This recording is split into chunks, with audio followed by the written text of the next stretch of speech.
Welcome students. बहुत बहुत स्वागत है आपके अपने YouTube channel Vrinda Utkarsh and easy way to English में। आज हम पढ़ने वाले हैं क्लास 8 में चलने वाली फर्स्ट पॉइंट, जिसका टाइटल है the ant and the cricket. ये पॉइंट एडेप्टेड फ्रॉम एसोप्स फेबल्स। एसोप्स से तात्पर्य है कि एसोप नाम के एक पोइट रहे हैं, जो कि ग्रीस में उनका जन्म हुआ ऐसा माना जाता है, और काफ़ी एंशियंट टाइम अर्थात काफ़ी पुराने ये पोइट माने जाते हैं। इनका एक फेबल्स का अर्थात एक ऐसी पोएम्स जिसमें कोई एक शिक्षा मिलती हो, उनका कलेक्शन है, उसमें से ये ली गई है। इस पोएम को आज हम पढ़ने वाले हैं। टाइटल में एक कैरेक्टर है एंट और दूसरा कैरेक्टर है क्रिकेट। एंट से तात्पर्य हम सब लोग जानते हैं चींटी, और क्रिकेट जो कि एक टिड्डा होता है। ये पोएम आपको काफ़ी सारी शिक्षा देने वाली है, और इसको पढ़ने के बाद अगर हम शिक्षा ले सकें तो हमें लेना चाहिए कि हमें अपने भविष्य के लिए भी जरूर कुछ ना कुछ सोचना चाहिए। आइए देखते हैं कवि ने क्या मैसेज देने की इसमें कोशिश की है। A silly young cricket, accustomed to sing through the warm, sunny month of gay summer and spring। एक इसमें क्रिकेट है अर्थात टिड्डा है, जो एक सनी मंथ में, जो कि काफ़ी गर्म मौसम है, और उसके बाद में एक स्प्रिंग सीजन आता है, उसमें वो केवल एक अच्छा वेदर होने की वजह से केवल वो सिंग करता है, वो वेदर को एंजॉय करता है, वो गीत गाता है। एंड जब ये समर और स्प्रिंग जब खत्म होने लगता है और हो जाता है, तब विंटर आने को है। विंटर में उसने किसी भी प्रकार के लिए अपने लिए कोई फूड कलेक्ट नहीं किया है, कोई गैदर नहीं किया है। Began to complain when he found that at home his cupboard was empty and winter was come। यहाँ जब वो अपना जो सारा समय है वो समर और स्प्रिंग में केवल गाने में बिता देता है, व्यर्थ कर देता है, अपने लिए फ्यूचर के लिए कोई भी फूड गैदर नहीं करता है, इकट्ठा नहीं करता है, तो जब विंटर आ चुकी होती है तो वो कंप्लेन करने लगता है, उसको शिकायत हो जाती है, अरे मैंने तो कुछ किया ही नहीं। जब वह अपने घर जाकर के अपने कबर्ड्स को देखता है तो वे एम्प्टी होते हैं अर्थात खाली होते हैं, क्योंकि उसने उनको फूड से भरा ही नहीं। विंटर का आगमन हो चुका था। Not a crumb to be found on the snow covered ground. पूरा जो ग्राउंड है वो स्नो से कवर्ड हो चुका है। ऐसी स्थिति में आज उसके पास में नॉट अ क्रम, एक अनाज का छोटा सा भी दाना नहीं है। Not a flower could he see, not a leaf on a tree.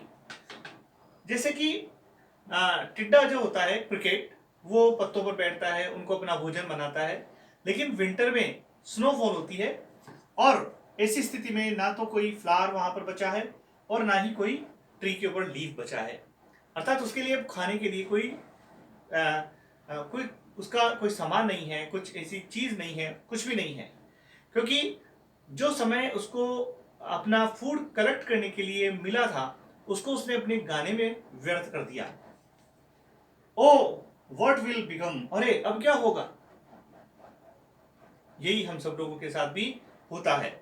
जब हम अपने समय का उपयोग नहीं करते हैं तब हमें इस समस्या का सामना करना पड़ता है। अरे अब तो ये समय आ चुका, अब हमसे क्या होगा। ऐसा अक्सर करके विद्यार्थियों में भी होता है। पूरे वर्ष भर वो नहीं पढ़ते हैं, और जब परीक्षाएं सर पर होती है तब वो इधर उधर दौड़ते हैं कि उन्हें कोई नोट्स दे दे, उन्हें कोई शॉर्टकट में कोई चीज को समझा दे, लेकिन फिर उन्हें निराशा ही हाथ लगती है। Oh what will become says the cricket of me, अरे अब मेरा क्या होगा, ये बात क्रिकेट बोलता है। At last by starvation and famine made bold.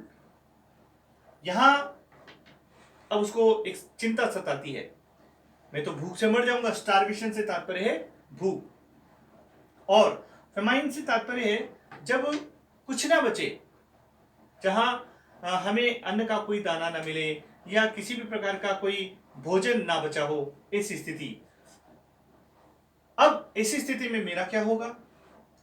All dripping with weight.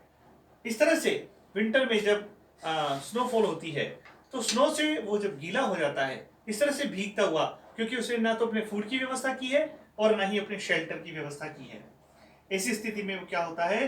गीला हो जाता है। And all trembling with cold, और ठंड से कांपने लगता है। यदि उसने अपने शेल्टर की व्यवस्था की होती, अपना घर बना लिया होता, तो आज उसको इस स्थिति का सामना नहीं करना पड़ता। वो ठंड से कांप रहा था।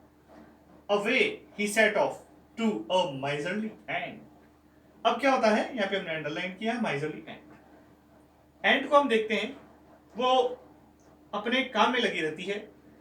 गर्मियों के सीजन में वो इधर उधर घूमती है, रेंगती है और फूड कलेक्ट करती है, ग्रुप में काम करती है, एक टीम वर्क करती है, और उसके बाद अपने फ्यूचर को सिक्योर कर लेती है। सारा फूड वो अपने शेल्टर में जाकर के गैदर कर लेती है।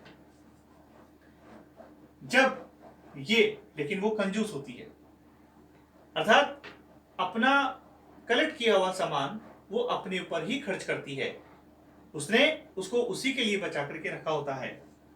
To see if to keep him alive he would grant. अब देखना यह होगा कि क्या एंट क्रिकेट की सहायता करती है, क्या चींटी टिड्डे की सहायता करती है। Him, to see if to keep him alive he would grant him shelter. क्या उसको शेल्टर प्रदान करती है? फ्रॉम रेन, क्योंकि बारिश भी हो रही है, स्नोफॉल हो रहा है।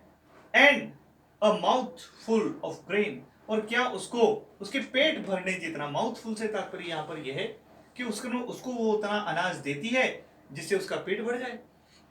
क्योंकि जो क्रिकेट है वो एंट के पास में हेल्प के लिए जाता है। He wished only to borrow, he would repay it tomorrow। यहाँ पर जो ही वर्ड है वो है क्रिकेट के लिए। वो उससे जाकर के एक रिक्वेस्ट करता है कि तू मुझे फूड दे दो। wished only to borrow, वो केवल उधार मांग रहा है, वो हमेशा के लिए नहीं मांग रहा है। And he would repay it tomorrow, और वो इसको रीपे का मतलब वापस चुका देगा। समय आएगा जब वो उसको चुका भी देगा। केवल उसको अभी अपना पेट भरने के लिए कुछ अनाज या कुछ भोजन उधार चाहिए। If not he must die, अगर ऐसा नहीं होगा तो वो तो मर जाएगा। कौन? क्रिकेट।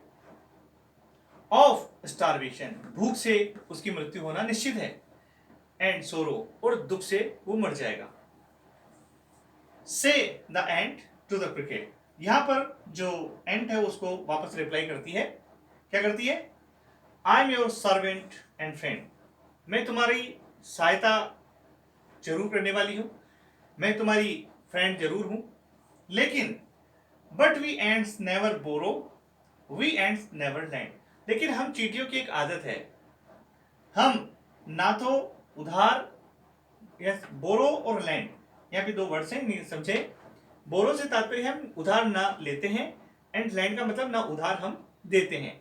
अर्थात यहाँ पर हमारे इस तरह का कोई परंपरा नहीं है, रिवाज नहीं है कि हम कोई चीज को लें और हम किसी चीज को दें।